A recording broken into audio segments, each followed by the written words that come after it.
তাহলে জঙ্গলির জন্য কতখানি চিৎকার হবে?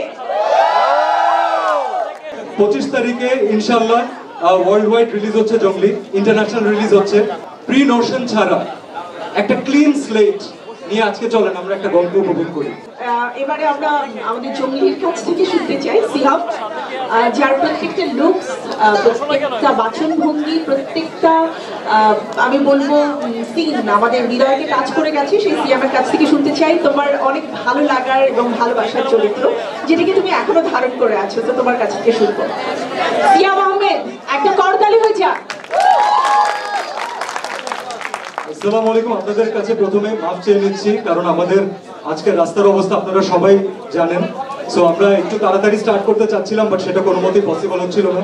আমি খুব বেশিক্ষণ আপনাদের সময় একেবারে নিতে চাই না, কিন্তু যেই কথাটা না বললে না, আজকে আমাদের যারা টেকনিক্যাল টিম এবং যে আমাদের বিভিন্ন ডিপার্টমেন্ট, তাদের ফ্যামিলি মেম্বাররাও এসেছেন এবং তারা এসেছেন।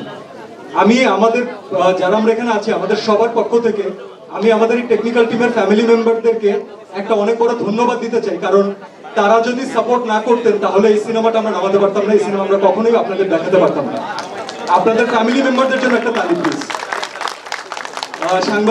সাংবাদিক ভাইরা আছেন, আমার কো আর্টিস্টরা আছেন, সিনিয়র আর্টিস্টরা আছেন, পছন্দের মানুষরা আছেন, এখানে অনেকে আছেন যাদের সাথে আসলে আমাদের পথ চলা শুরু হয়েছে এবং এখনো চলছে।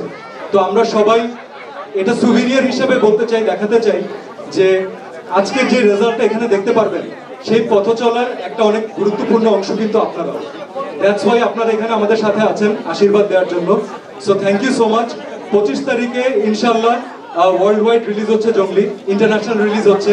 এটা আমাদের জন্য অনেক গর্বের বিষয়। বাংলাদেশের সিনেমা, বাংলাদেশের মানুষ তো দেখছেন, প্লাস দেশের বাইরে যারা বাঙালিরা আছেন তারা দেখতে পাবেন। এবং বাংলাদেশ থেকে আপনারা যে ভালোবাসা দিয়েছেন, আশা করছি ইন্টারন্যাশনালিও আমরা সেই ধরনের একটা ভালোবাসা পাবো। আপনাদের বেশিক্ষণ সময় নেব না। একটা লাস্টে একটা অনুরোধ থাকবে, সিনেমাটা এখনই শুরু করব আমরা। প্লিজ কাইন্ডলি যদি আপনারা সবাই ভুলে যান যে আপনারা কে, আমাদের কাকে কিভাবে চেনেন, চলেন আমরা একেবারে জিরো নিয়ে একটা ক্লিন স্লেট নিয়ে একটা গল্প দেখি, যে গল্পটা এম রাহিম অনেক যত্ন করে বানিয়েছেন। ভুলভ্রান্তি আপনাদের কাছ থেকে অবশ্যই শুনে নেব, কিন্তু কোনো ধরনের প্রি নোশন ছাড়া একটা ক্লিন স্লেট নিয়ে আজকে চলেন আমরা একটা গল্প উপভোগ করি। Thank you so much for coming, love you, thank you.